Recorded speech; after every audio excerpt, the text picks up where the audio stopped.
안녕하세요, 한근태입니다. 예전에 그 잔소리 할아버지라는 별명을 가진 분을 본 적이 있습니다. 정말 하루 종일 쉬지 않고 잔소리를 합니다. 그래서 붙여진 별명입니다. 뭐 자기가 할 잔소리 안 할 소리까지 다 합니다.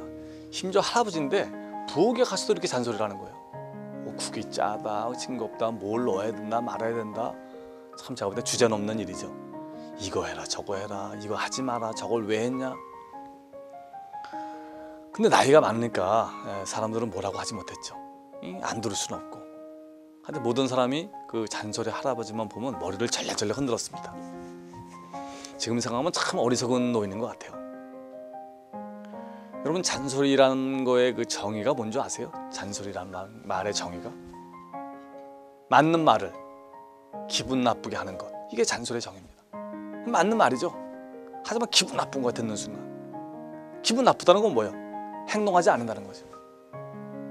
여러분, 지혜라는 것은요, 나설 때와 나서지 말 때를 구분하는 겁니다.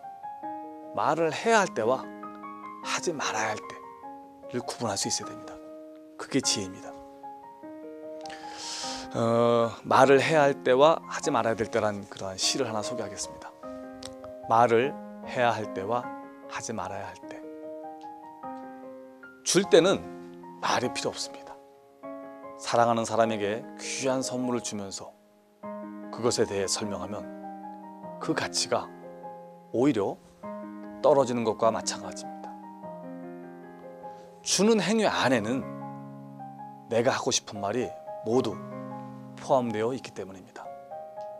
하지만 받을 때는 말해야 합니다. 내 마음의 고마움을 적극적으로 표현해야 합니다. 그리고 다시 그에게 무언가를 줄 때는 아무 말도 하지 말아야 합니다. 이제는 주는 사람이기 때문입니다. 어떻습니까? 그렇죠? 줄 때는 말을 하지 말고 받을 때는 적극적으로 말을 하라. 여러분들 그렇게 얘기하십니까? 그렇게 하세요? 쉽지 않습니다. 반대로 하는 경우가 많이 있어요. 주면서 온갖 생색을 내는 거죠. 받을 때는 별로 이렇게 반응을 보이지 않는 것들이죠. 그럼 말을 해야 할 때와 하지 말아야 될 때를 구분하는 거, 말은 쉽지만 그렇죠?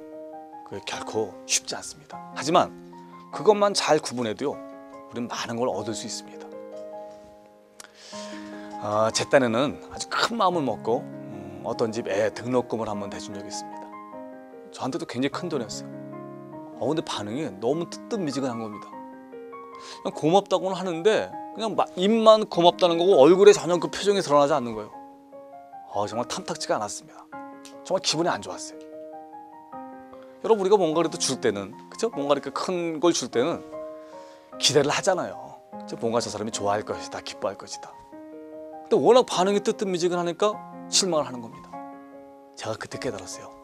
받을 때는 어찌됐건 그죠? 약간 오버는 아니더라도 감사해야 되겠구나, 이런 생각을 했었습니다.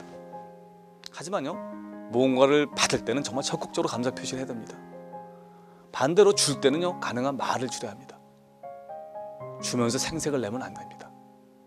줄 때는요, 말 없이 주잖아요. 그래도 이심전심으로 다 통합니다. 여러분, 혹시 개주생면이라는 말을 아시나요? 개주생면. 개를 모아서 장만한 술을 마치 자기가 사는 것처럼 생색을 낸다 하는 그런 뜻입니다. 자기가 사는 게 아니에요. 개를 모아서 산 돈이에요. 근데 막 술자리에서 그러고 한 잔 더 먹어, 마음껏 먹어, 오늘은 뭐. 그럼 사람들이 무슨 생각을 해요? 쥐가 사는 것도 아닌데 왜 저렇게 나서서 생색을 내는 거야? 여러분, 이런 생각을 합니다. 말을 할 때와 하지 말아야 할 때, 나서야 할 때와 나서지 말아야 할 때, 갈 자리와 가지 말아야 할 자리를 구분하는 것, 여러분, 이게 지혜입니다.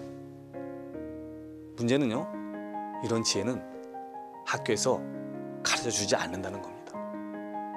스스로 몸으로 배워야 하는 겁니다.